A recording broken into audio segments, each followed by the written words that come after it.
갈라디아서 5장 19절부터 20절까지 말씀 합독하겠습니다. 육체의 일은 분명하니 곧 음행과 더러운 것과 호색과 우상 숭배와 주술과 원수 맺는 것과 분쟁과 시기와 분쟁과 당 짓는 것과 분열함과 이단과 투기와 술 취함과 방탕함과 또 그와 같은 것들이라.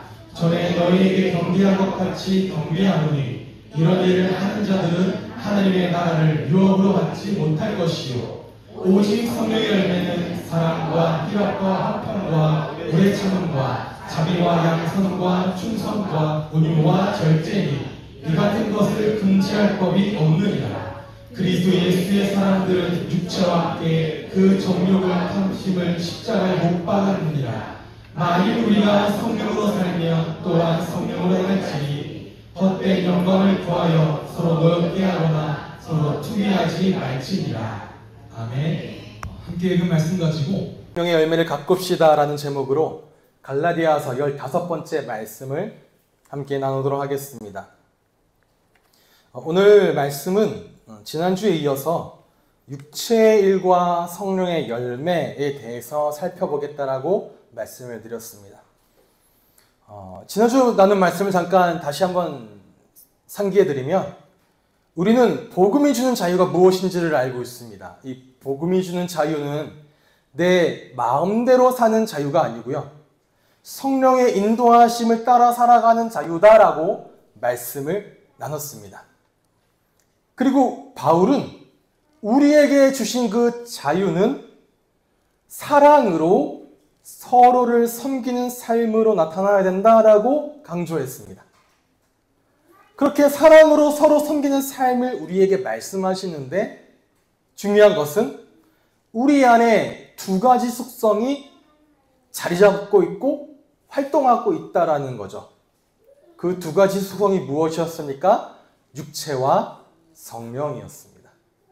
여기서 육체란 자기중심적인 욕망, 그리고 과도한 소욕, 욕심으로 나로 하여금 하나님으로부터 멀어지게 만들고 하나님으로부터 멀어지니 죄를 가까이 하도록 만드는 것이 육체, 죄성이라고 말씀드렸죠. 그 반면에 성령은 우리를 하나님께로 이끌고 우리에게서 그리스도를 드러내십니다. 성도는 늘 이 두 가지 길 사이에서 갈등을 겪어요. 두 가지 속성 사이에서 갈등을 겪습니다. 그 갈등이야말로 여러분이 거듭났다라는 증거라는 거죠. 거듭나지 않았다면 죄를 자각하지 못한다는 겁니다. 성령이 우리 안에 계시다는 증거가 육체와 성령 사이에 갈등이 있다라는 거죠. 그리고 중요한 건 성령께서는 반드시 여러분을 붙드셔서 내가 가지고 있는 죄에 대한 욕망들을 제어해 가십니다. 성령이 여러분 안에 계시기에 육체가 여러분을 완전히 장악할 수가 없고 우리는 육체와의 싸움, 죄와의 싸움에서 반드시 이기게 되어 있습니다. 그럼 어떻게 하면 됩니까? 이제 성령의 인도하심에 뭐를 맞추라고요? 리듬을 맞추시고 발을 맞추시라. 어떻게? 말씀과 기도와 그 말씀에 대한 순종으로 성령을 의지하고 그 성령의 인도하심을 따라 살아가는 그러한 삶으로 나아가자라고 함께 말씀을 나눴습니다. 그러면서 오늘 말씀은 이제 성령을 따라 살아가는 삶이 무엇인지, 구체적으로 무엇을 의미하는 것인지를 이후에 쭉 보여줍니다. 곧 육체의 일이 어떠한 모습으로 나타나고 드러나는지들을 보여주고 바울이 잘하는 것처럼 그와 대조적으로 성령의 열매는 어떻게 맺혀지는지 하나하나 대비하여서 설명하고 있다라는 거죠. 그러면서 어떻게 하는 거냐? 이제 여러분에게, 저에게 바울은 이 말씀을 전하면서 하나님은 우리에게 이 말씀을 주시면서 우리에게 선택하라는 거예요. 선택하라. 마치 모세가 신명기 27장과 28장에 보면 생명의 삶, 복을 받는 생명의 삶을 그리심산에 선포하고 저주를 받는 사망의 삶을 에발산에 선포합니다. 그리고 나서 그들의 이스라엘 백성들에게 말해요. 너희는 어떠한 삶을 살지를 선택하라고. 신명기 30장 19절에 보면 나는 오늘 하늘과 땅을 증인으로 세우고 생명과 사망, 복과 저주를 당신들 앞에 내어놓았습니다. 당신들과 당신들의 자손들이 살려면 생명을 선택하십시오라고 말하죠. 그럼 여러분, 지난 한 주간 삶의 순간마다 여러분은 육체와 성령 사이의 갈등 가운데 과연 무엇을 선택하며 오셨습니까? 이번 한 주간도 무수히 많은 선택들이 우리 앞에 놓여질 것입니다. 주어질 것입니다. 그 가운데 여러분 안에 아름다운 성령의 열매를 맺기를 원하시는 성령의 삶을 선택하시고 그걸 따라가시기를 바랍니다. 그걸 선택하셔요. 따라가시고 그렇게 여러분 안에 오늘 말씀 제목처럼 성령의 열매를 가꿔가는 은혜가 있기를 주님의 이름으로 축복합니다. 바울이 먼저 언급하는 것은 우리 안에 있는 이 욕망, 소욕, 죄성을 부추겨서 살게 만드는 삶의 모습들에 대해서 먼저 언급을 주고 합니다. 육체. 여기서 말하는 육체란 지난주 말씀드린 것처럼 사락스, 즉 우리의 몸을 가리키는 어떤 단어가 아니라 우리가 하나님이 아닌 다른 것을 의지하도록 만들고, 즉 나의 힘, 나의 의, 나의 어떠한 기준을 의지하고 기대하게 만드는 자기중심성이란 말씀드렸죠. 자기중심적인 삶의 방향과 모습이라고 말씀을 드렸습니다. 자, 육체 행실이 무엇인지 다 함께 읽어보도록 하겠습니다. 시작! 육체 행실은 환히 드러난 것입니다.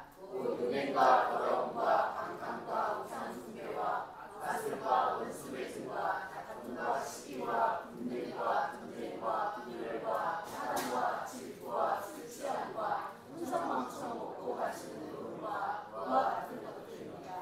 아멘. 바울은 이 육체 행실이 너희 가운데 환히 드러났다라고 말합니다. 갈라디아 공동체, 교회 공동체 안에, 그리고 이 사실들은 지금도 환히 드러나 있죠. 너무나 밝히 드러나 있다라고 말합니다. 바울은 총 15가지의 육체의 행실에 대해서 언급을 하고 있습니다.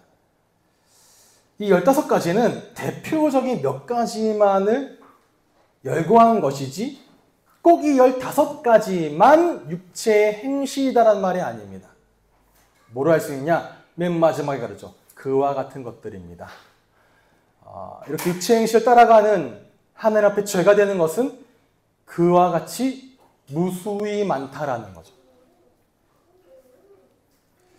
그리고 이 15가지는 크게 4가지로 분야를 나눠볼 수가 있습니다. 가장 먼저 음행, 더러움, 방탕은 뭘 의미하느냐? 성적인 타락을 얘기합니다. 성적인 타락. 음행, 포르네이아는 성적인 부도덕을 말해요. 여러분 아시는 혼의 성관계를 말하죠. 성경은 남편과 아내가 서로를 마음껏 누리라고 권면합니다. 그 안에서 주어지는 관계만이 하나님이 허락하신 관계임을 성경은 계속해서 이야기합니다. 그리고 이 부부 관계를 넘어서는 모든 성적 관계를 보고 뭐라 말하냐? 죄라 말합니다. 그런데 오늘날 사회는 어떻게 합니까? 이런 것들을요, 사랑이라는 이름으로 표현하고 합리화시켜요. 왜? 내가 더 이상 남편을 사랑하지 않거든요. 내가 더 이상 아내를 사랑하지 않아요. 그러니 사랑하지 않으니 남편과의 관계가 아니라 다른 사람에게서 그렇게 하려고 하는, 제가 이걸 준비하다가 딱 떠올랐던 그 대사가 무엇이었냐? 여러분 2020년 부부의 세계입니다.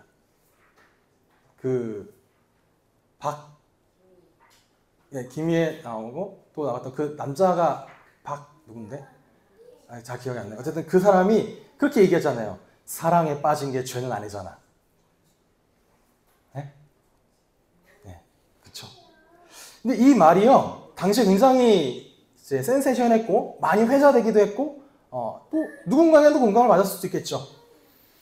사랑이라는 겁니다. 이 성경이 정해진 관계를 넘어서는 게, 성경이 말하고 있는 관계를 넘어서는 걸 보고 사랑이라 말해요. 여러분 정확히 분별하시기 바랍니다. 여기 계신 모든 분들이 정확히 분별하시고 또 여러분의 자녀들에게 정확한 성경적인 성에 대해서 말씀해 주셔야 됩니다. 음행, 포르네이아. 그 다음 더러움, 아카르사르시아는 성적인 문란을 말해요. 즉 순리에서 어긋난 모든 성적 행위와 관계들을 보고 더럽다라 표현합니다. 순리에서 어긋난 행위들. 여기에는 그때 당시에 말하는 남자와 남자를, 여자가 여자를, 이런 순리에서 어긋난 것들을 다 말하기도 하죠. 그게 다 포함되어 있는 단어입니다. 세 번째가 방탕과 호색이에요. 방탕과 호색은 무엇이냐? 아세게야, 무절제하고 노골적인 모습. 성을 탐닉하는데 무절제하고 노골적이고 드러내놓고 거리낌 없이 욕구를 발산하고 범죄하는 모든 걸 보고 호색, 방탕. 이 음행과 더러움과 호색은 당시 그리스 로마 세계에선 당연한 거였습니다. 흔히 볼 수 있는 행위였어요. 흔히 볼 수 있는. 그리고 여러분, 요즘도 쉽게 찾아볼 수 있잖아요. 예전에 강균성이라는 가수가 독실한 크리스천인데 어느 토크쇼에 나갔다가, 예능 프로그램 나갔다가 자신은 혼전 순결을 지키고 있다라는 말 한마디 했다가 굉장히 조롱을 받았죠. 왜 그래? 그거 굉장히 구닥다리적인 생각에 시대착오적이고 뭔가 넌 쾌락을 모르고 즐거움을 모르는 사람처럼 해버리는, 그게 요즘에도 쉽게 찾아볼 수 있는 모습이라는 거죠. 그리고 본인이 크리스천이라고 말하는 사람들도 내가 여기에 빠져 있다는 것을 인지하지 못하기도 합니다. 크리스천인데요, 정말 음담패설 잘하는 사람도 있어요. 거리끼지 않고 합니다. 음담패설을. 음란물? 크리스천이라고 안 봅니까? 한국교회에 굉장히 심각한 게 저거잖아요. 음행, 더러움, 호색. 크리스천만 그러냐? 그냥 뭐 일반 성도만 그러냐? 아니요. 목사도 그러고 중직자라만 하는 사람도 그렇고 모든 사람들이 다 여기에 이게 뭐 그냥 이렇게 얘기하는 게 뭔가 더 힙하고 뭐한 것처럼 그런 문화가 되어 있다는 거예요. 분별하라는 거죠. 두 번째는 뭐와 관계되냐? 종교적인 행위와 관계되어 있습니다. 먼저 우상숭배예요. 에이돌로라트리아라고 하는데 여기서 에이도는 우상을 얘기하고요. 라트레이아는 예배를 말합니다. 그래서 우상숭배란 우상을 섬기는 거예요. 그 우상은 뭐냐? 하나님이 아닌 다른 모든 건 우상입니다.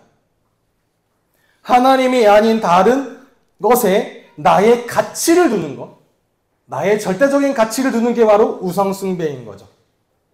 그런데 여러분, 사람들이 우상을 왜 만들까요?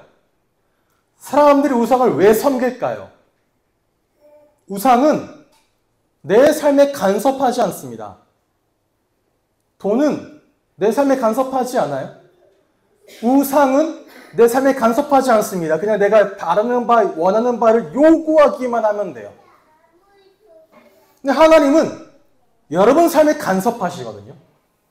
여러분 삶에 개입하기를 원하시거든요. 그러니 하나님은 믿는데 하나님이 내 삶에 개입하기를 원하지 않는 거죠. 그러니 우상을 만들어요. 우상을 섬기죠.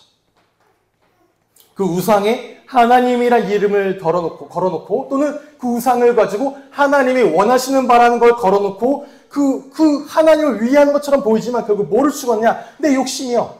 자기중심성. 내 욕심, 내 욕구, 내 만족. 왜? 내가 하고 싶은 대로 살고 싶거든요. 우상. 그런데 우상이 간섭하지 않는 것처럼 보이십니까? 우상이 여러분을 완전히 메어놓습니다. 두 번째 주술인데 파르마케이아는 뭐냐? 당시에 이 우상숭배랑 연결되어져 있는 거예요. 신전에 가서 뭔가 마술적인 행위로, 주술적인 행위로 또는 그들의 신전에서 하는 약물적인 것으로 뭔가 하는 이 종교적인 행위 또는 신전에서 베풀던 어떤 치료 행위들을 보고 파르마케이아라고 합니다. 신전에서 주술, 마술, 약물 등을 사용해 치료해야 했어요. 좋은 것처럼 보이잖아요? 근데 이게 육체의 행실이라는 겁니다. 오늘날 뭐로 말하냐? 나의 어떤 일을 이루기 위해, 어떠한 일을 진행하기 위해 하나님이 허락하지 않은 악한 것을 가지고 들어와서 이거를 해결하려고 하는 것들. 주술입니다. 이사 갈 때 날 잡아서 가잖아요. 결혼할 때 그 뭡니까? 뭐라 그래요? 궁합 보고 결혼식도 날 잡아서 결혼하고 애기도 날 잡아서 애를 낳더라고요. 모두가 다 여기에 빠져 있습니다. 이런 것들을 의미하는 거죠. 다음에 이야기한 8개의 단어는 모든 관계를 파괴하는 것을 말합니다. 이런 육체의 행실이, 육체의 행위가 관계를 파괴한다는 거예요. 원수 맺음, 상대방을 미워하고 적의를 가지고 적대하고 내 마음에 그냥 미워해요. 이 사람 미우니 적대합니다. 적의를 표현합니다. 뭐 때문에? 시기하니까요. 다투죠. 경쟁심에서 비롯하여 그 사람과 논쟁해요. 그 사람과 싸움을 겁니다. 왜? 경쟁해야 되거든요. 다툼, 에리스. 시기, 남의 것을 탐내는 마음. 내게 없는 다른 것이 저에게 있어요. 갖고 싶어요. 돈, 집, 차, 지위, 명예, 권력, 지식, 지혜, 외모, 습관, 모든 걸 다 나에게 없다는 이유 하나만으로 너무 갖고 싶어요. 분냄. 순간적으로 폭발하는 분노의 감정을 보고 수모일합니다. 와! 화내버리는 거죠. 못 참고. 승질을 부리는 거. 내 감정을 드러내고. 그 다음에 분쟁. 일세이야. 분쟁은 뭐냐? 나의 이익을 위해, 이기심이죠. 나의 이익을 위해 부당한 방법으로 서로 다투는 걸 보고 분쟁이란 말이에요. 그러면 분열됩니다. 그 분노의 결과, 분노와 분쟁의 결과로 분열되어지죠. 갈라집니다. 디스코타이아이. 분노의 결과로 서로 갈라지고, 이 갈라진 걸 이제 뭐하냐? 당을 세워서 팔을 나눠서 서로 싸워요. 파당. 이단이라고 표현합니다. 서로 나눠 갈라져요. 그러니까 본류에서 점점 멀어지죠. 이단은 그거잖아요. 본류가 있는데 본류에서 점점점 갈라지고 멀어져 버립니다. 본질이 뭔지를 잊어버리는 거예요. 그냥 싸워합니다. 당을 지어서. 상대방이 잘 되면 절대 안 돼요. 그 상대방이 잘 되는 게 공동체를 잘 되는 일을 하더라도 절대 안 되는 일이에요. 마지막 질투. 시기와 조금 다른 건 질투는 좀 더 파괴적인 행위입니다. 이제 빼앗아요. 내게 없는 걸 네가 갖고 있으니 난 그걸 빼앗을 거야. 너무 갖고 싶거든. 더 파괴적이고 남이 그걸 가지고 있는 게 너무나 못마땅해요. 그래 내가 가져야지. 8가지. 원수 맺음, 다툼, 시기, 분냄, 분쟁, 분열, 파당, 질투. 어쩌면 이런 모습들이요. 우리가 사회생활을 하면서 쉽게 마주할 수 있는 모습들이긴 합니다. 누구도 이 8가지의 모습들이 나에게 전혀 깔끔하게 없다라고 할 수 있는 사람은 아마 없을 겁니다. 그래서 왜 이 말씀을 주시냐? 확인해보고 점검해보라는 거예요. 여러분은 여러분의 생활 가운데 부부 사이의 관계에서 또 가족 사이의 관계에서 이웃 간의 관계에서 직장 동료와의 관계에서 친구와의 관계에서 어떠한 모습으로 이 관계를 가지고 있고 맺어가고 있는지 혹 그런 관계 속에 이러한 모습은 없는지 질투와 시기와 분쟁과 분노와 분열과 원수 미워하는 것들 아니면 나는 이 관계가 정상적이고 올바른 관계를 맺고 있는지 아니면 어그러져 있는 건지 이런 모습들로 뭔가 크고 작음이 아닙니다. 다 갖고 있다라는 거예요. 점검해보라는 거죠. 마지막 2가지가 뭐냐? 더 설명하지 않아도 여러분 너무나 잘 아는 술 취함과 흥청망청 먹고 마시는 노름. 따로 설명 안 했습니다. 읽으면 딱 아는 거잖아요. 술 취합니다. 단순히 술에 취하는 것만이 아니라 약물에 취하는 것도 말해요. 하나님이 아닌 다른 것으로 나의 지배를 맡기는 거죠. 이게 취한다는 겁니다. 취하는 게 내가 제어할 수 있어. 나 여기까지는 괜찮아가 아닙니다. 그게 나를 제어하는 거예요.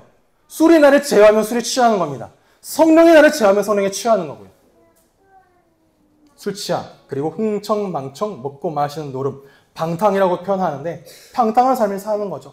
하나님 주신 나의 육체를 돌보지 아니하고 육체는 하나님 주신 선물인데 그 몸의 선물을 돌보지 아니하고 막 쓰는 겁니다. 막 살고 막 놀고 이렇게 저렇게.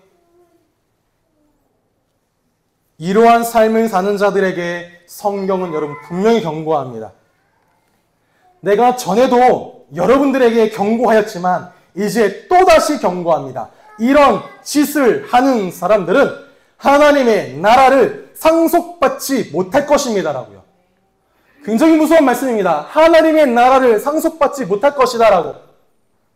이는 이런 행동들을 한두 번 해서 이렇게 얘기하는 게 아니에요. 지속적이고 습관적인 행동을 말합니다. 누군가는 이따금씩 실수하기도 해요. 그리고 회개하여 돌이키기도 합니다. 그런데 어떤 사람은 상습적으로, 의도적으로 이 일들을 실천한다는 거예요. 그렇게 내 안에 있는 죄성과 싸우지 않고 그 죄를 계속해서 탐닉하는 사람은 아직 예수 그리스도의 구원과 성령의 새롭게 하심을 받지 못했을 수도 있다. 누군가가 나는 구원받았어, 나는 크리스천이야, 나는 성도야 라고 말하는데 이러한 모습을 지속적으로 범하고 있습니까? 그 사람이 하나님 나라를 상속, 즉 구원받았는지에 대한 질문을 해볼 필요가 있겠죠.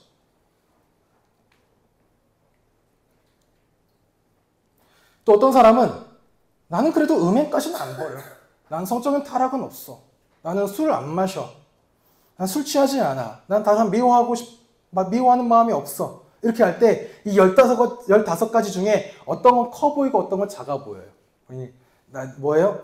난 의롭죠. 작은 죄를 짓는 것 같고 쟤는 큰 죄를 범하는 것 같으니까 뭐예요? 비교해서 나는 의로워요. 그게 율법입니다. 하나님 앞에서는 15가지가 구분이 없습니다. 어떤 것이 우리가 보기에 나쁜 죄이고 무거운 죄처럼 보일 수 있지만 모든 것이 다 육체의 행실이라는 거예요. 그래서 동성애에 대해서 말할 때 동성애는 성경이 말하는 죄입니다. 그리고 이성애가 잘못되게 발현되는 것도 죄입니다. 동일한 죄라는 거예요. 동성애가 무겁고 벌받는 죄냐? 아니요.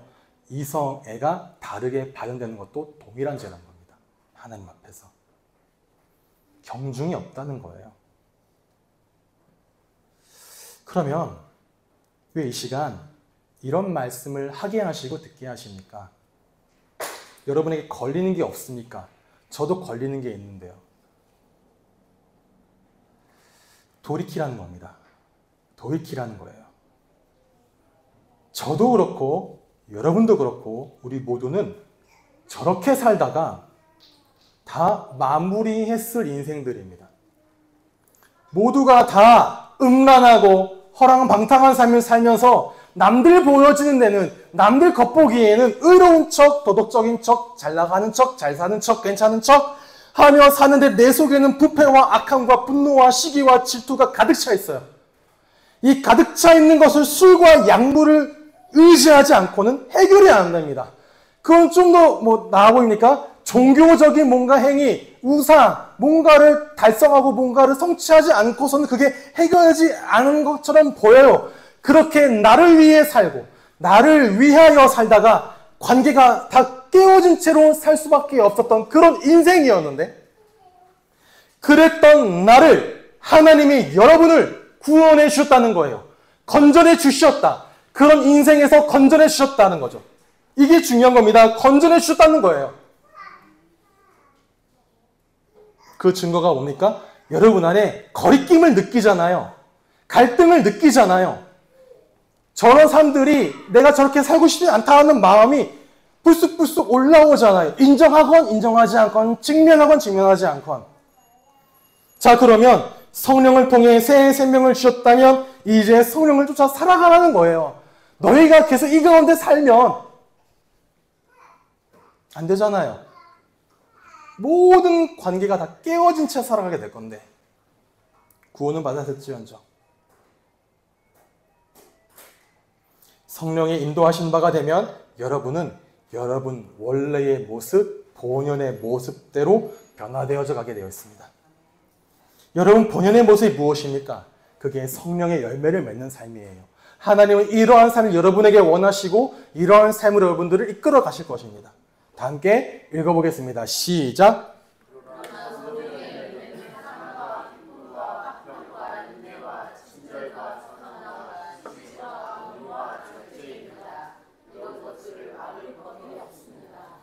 성령의 9가지 열매를 말씀하고 계십니다. 첫 번째가 무엇이냐? 사랑. 특히 사랑은 여러 가지 헬라어가 있는데요. 에로스, 플로스, 스토게 이렇게 있는데 그 가운데 아가페란 단어를 쓴 건 하나님의 사랑을 의미합니다. 조건이 없는 자기 자신을 다 내어주시는 희생적인 사랑, 하나님의 사랑. 그래서 우리는 하나님을 만날 때만 참된 사랑을 알게 되어집니다. 그리고 이 사랑을 알아야 다른 사람을 사랑하는 것이 무엇인지, 다른 사람을 사랑하게 되어지는, 즉 13절에서 말씀하신 서로를 위해 종로로 타는 사랑이 무엇인지를 알게 되고 그 사랑을 행하게 되어져요. 그리고 이 하나님의 사랑은 나머지 8가지 열매의 근원이 되어집니다. 가장 중요한 것. 모든 게 다 여기서 시작돼요. 사랑하니까 기뻐하는 거고, 사랑하니까 평안을 누리고, 사랑하니 인내하고, 사랑하니 자비를 베풀고, 사랑하니 선을 행하고, 사랑하니 충성하고, 사랑하니 온유하고, 사랑하니 절제하는 거죠. 두 번째 기쁨입니다. 기쁨은 카라라고 하는데 이 카라는 하나님으로 인해 기뻐하는 거예요. 다른 것으로 내가 기뻐하지 않아요. 물론 기뻐할 수 있죠. 그런데 그것이 내게 하나님으로 인해 기뻐하는 것만치 못한다는 거죠. 여러분이 하나님의 사랑을 알면 여러분 삶에 하나님으로 기뻐하게 됩니다. 하나님 때문에 기뻐하게 되어져요. 하나님이 나에게 무엇인가를 베풀어 주셔서 기뻐하지 않습니다. 그보다도 그냥 하나님 자신을 기뻐하는 거예요. 나를 사랑하신 하나님, 그 하나님 자체를, 하나님의 사랑을, 하나님 그 계심을, 그 하나님 나의 아버지 되심을, 그 하나님이 나를 사랑하심을 그 자체로 기뻐하고, 이 기쁨은 모든 상황과 모든 환경을 초월하는 기쁨이 되어집니다. 그리고 평화, 화평, 에이레네, 샬롬이죠. 샬롬. 하나님의 샬롬, 하나님의 통치, 하나님의 기쁨 안에서 우리는 안식을 누립니다. 참된 안식. 내 능력과 내 지혜와 내 배경을 얻어서 믿어서 생기는 마음의 평화는 사라지면 흔들립니다. 그보다 더 큰 게 생겨나면 흔들립니다. 그런데 하나님이 주시는 평화는 세상이 주는 평안과 같지 않다라는 거죠. 이런 평화는 반드시 여러분 안에 있는 불안과 염려를 몰아내게 되어 있습니다.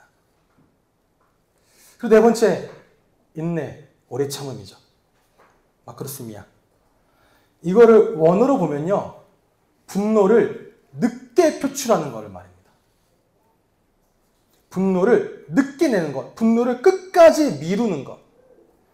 그러니까 내 안에 분노할 수밖에 없는 여러 가지 상황과 환경이 나를 막 눌러요, 억눌러요, 표출해야 돼요, 막 터져나올 것 같아요, 폭발할 것 같아요. 근데 끝까지 흔들리지 않고 참아내는 거죠. 평정을 유지하는 것.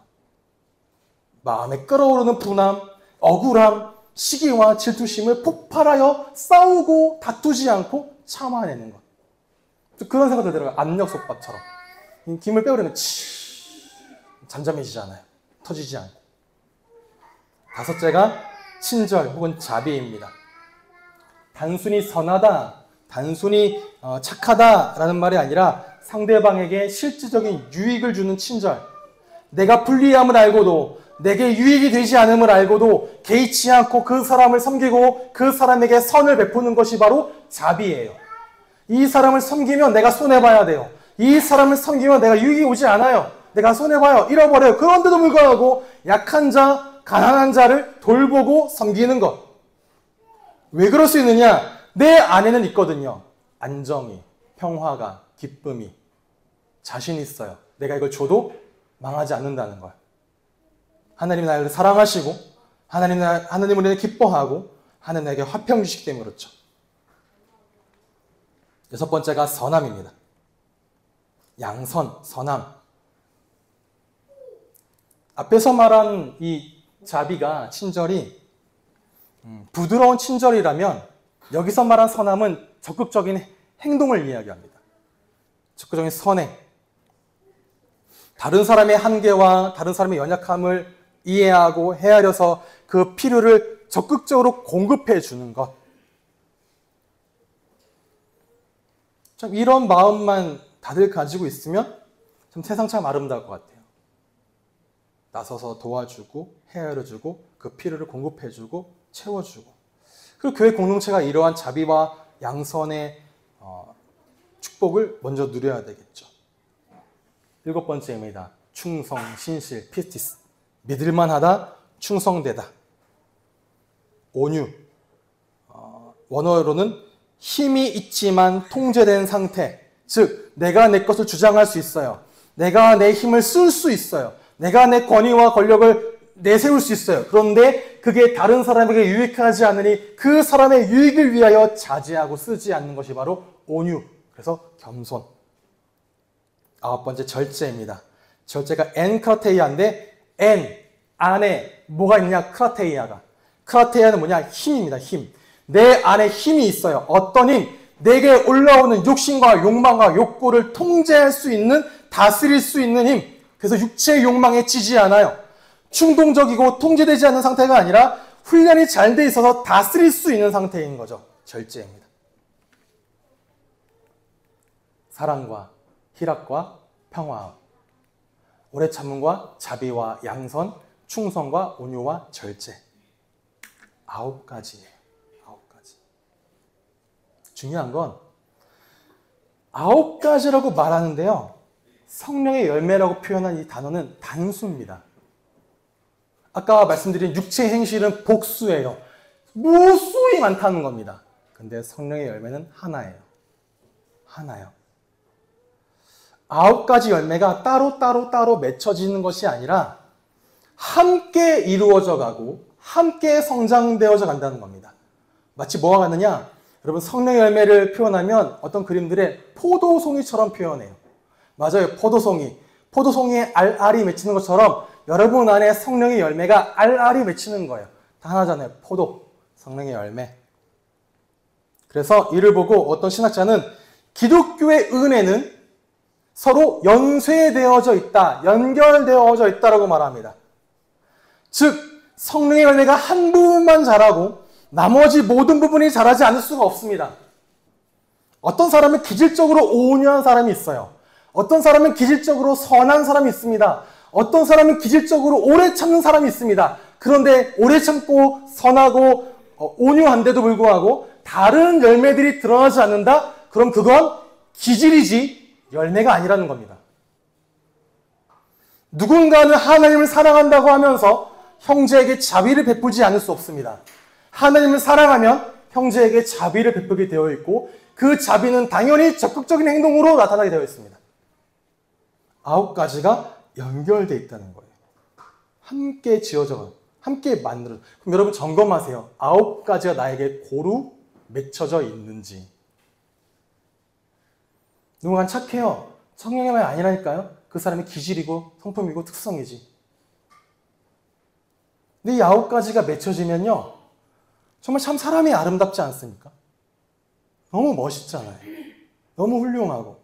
그렇게 하나님 여러분들을 완성시켜가고 만들어가기를 원하신다라는 거예요. 열매 맺기를 원하십니다, 하나님께서. 근데 열매라고 합니다. 열매의 특징이 2가지가 있어요.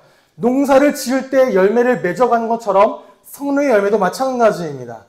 먼저 열매는 점진적으로 맺혀가잖아요.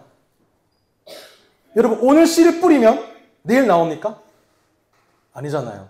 시간이 흐릅니다. 시간이 필요해요. 개월이 지나고 계절이 바뀌어야 됩니다. 씨를 뿌려놓으면 바로 다음날 자라는 건 뭐냐? 육체 행실이에요. 내가 욕구를 심으면 바로 풀어냅니다. 15가지. 그런데 성령의 열매는 시간을 들여야 돼요. 그래서 가꾸라고 말씀드리는 겁니다. 여기 물을 주고 관심을 주고 비료를 주고 씨를 뿌리고 잎사귀가 나고 주기가 올라오고 꽃이 피고 열매를 맺을 때까지 여러분 성령의 열매는 기다림이 있어야 돼요. 그래서 신앙생활에 쉬운 신앙생활은 없습니다. 편리한 신앙생활도 없습니다. 내 마음대로 하고 싶은 대로 달려가는 그런 신앙생활도 없습니다. 그건 신앙생활이 아닙니다. 내가 쉬운 대로, 내가 편리한 대로, 내 마음대로 신앙생활을 할 수가 없어요. 기다려야 되거든요. 난 빨리 맺고 싶은데 쉬운 신앙생활이란 없고요. 편안한 신앙생활도 없습니다. 여러분 쉬운 달리기 있습니까? 쉬운 마라톤 있어요? 쉬운 운동 있습니까? 아니, 운동은 다 힘듭니다. 무게를 드는 것도 힘들고 달리는 것도 힘들어요. 쉬운 운동을 하려면 그냥 숨 쉬면 돼요. 아무것도 안 하고. 신앙생활 마찬가지입니다. 쉬운 달리기를 할 거면 달리지 않는 게 나아요. 단 1분을 달리더라도요, 다리가 진짜 비명을 지릅니다. 그만 달리자고.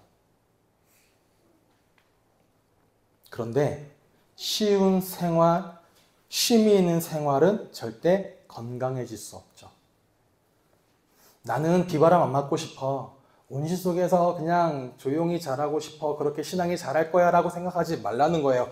그런 생활은 없습니다. 쉬운 복음이 없고요. 쉬운 구원도 없고요. 쉬운 진리도 없고 쉬운 신앙생활도 없습니다. 쉽게 하려면 할례 받는 게 제일 쉬워요. 왜? 보여주면 되거든요. 근데 할례론 뭐에 이룰 수 없다? 구원에 이룰 수가 없다는 거죠. 자, 점진적으로 맺혀갑니다. 기다림이 있어야 되고 여기에 대한 애씀과 노력이 따라오게 되어 있죠. 그런데 중요한 건 뭐냐? 반드시 열매는 맺혀집니다. 생명이 있으면, 성령이 안에 계신다면, 그리스도인이라면 반드시 열매는 맺혀지게 되어 있으니 기대하라는 거예요. 기대하고 기대해라. 성령이 반드시 너희 안에 열매를 맺으시니 기다려라. 바라봐라. 의지해라. 선택해라. 뭐라고 말씀하십니까? 이런 것들을 막을 법이 없다고요. 성령의 열매를 막을 법이 없습니다. 반드시 맺혀집니다. 우리가 성령의 인도를 따라가면 성령의 열매가 나타나는 건 명백한 진리, 그리고 어떤 것도 부정할 수 없다는 거죠. 믿음으로 구원받은 사람은 그 안에 성령의 열매가 자라게 되어 있습니다. 그럼 어떻게 해야 됩니까?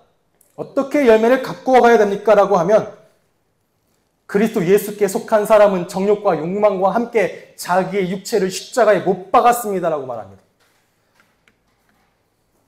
갈라디아서 5장 24절 말씀에 가장 먼저 내가 누구인지 기억하세요.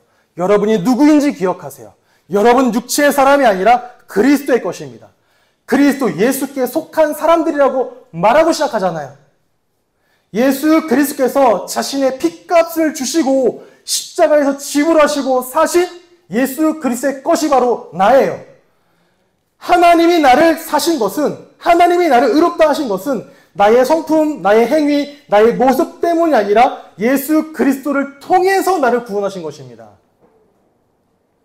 그러니 여러분 그동안 살아오면서 혹여나 이번 주간 육체의 소욕에 굴복해 왔습니까? 육체의 행실을 선택해 왔습니까? 육체의 행실을 따라왔습니까? 성령으로 행하려고 애쓰지 않아 살았습니까? 그걸 뭐하냐? 하나님이 그런 것으로 너희를 받아주지 않았으니 뭐해라? 내어놓아라. 올려드려라. 높이라 아버지께로. 아버지께 드려라. 그것으로 판단받지 않고 그것으로 정죄당하지 않으니 알게 하시고 깨닫게 하셨다면 인정하고 내어놓고 돌이키라는 거예요. 어떻게 돌이키느냐? 정욕과 욕망과 함께 자기 육체를 십자가에 못 박는다고 말합니다. 여러분 안에는 육체의 소욕이 있습니다. 분별하라는 거예요. 분별하고 식별해서 그것을 해체시켜버리세요.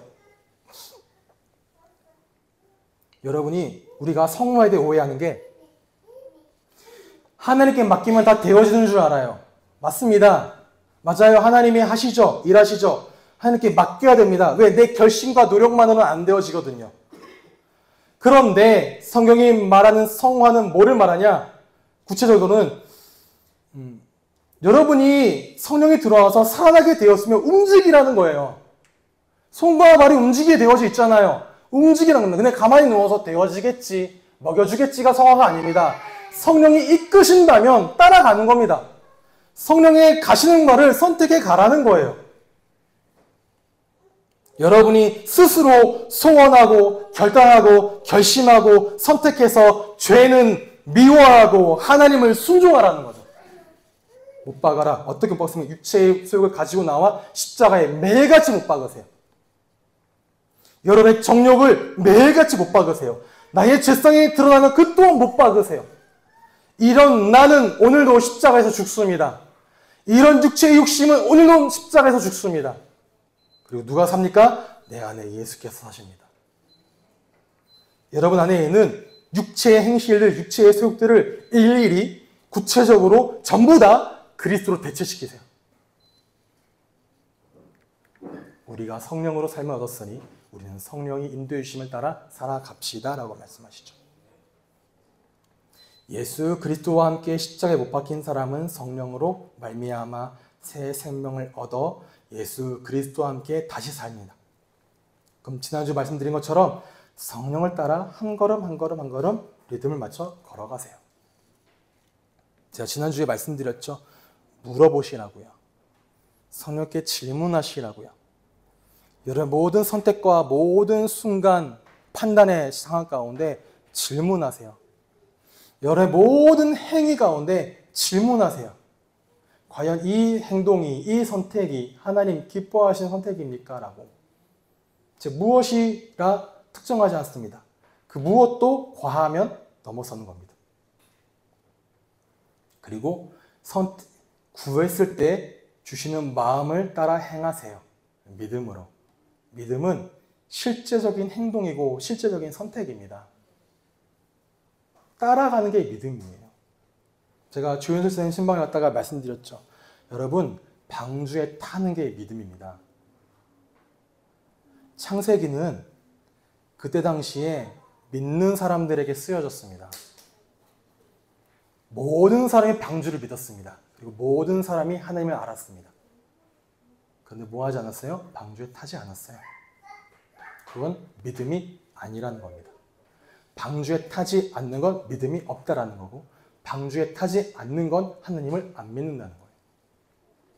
믿음은 행하는 겁니다. 성령이 원하시는 바를 따라가는 겁니다. 따라가고 맡기세요. 어떻게 맡기냐? 날마다 성령의 인도를 구하는 거예요. 제가 마지막으로 인용해온 이 기도문이요. 존 스토트라고 하는 신학자가 매일같이 기도하는 기도문 중에 발췌를 해온 겁니다. 다 함께 이 기도문을 읽어봄으로 오늘 설교를 마무리하도록 하겠습니다. 함께 기도문을 읽어보겠습니다. 시작. 성령께서 오늘도 나의 삶을 주장하여 주옵소서. 그 성령의 충만함을 바랍니다.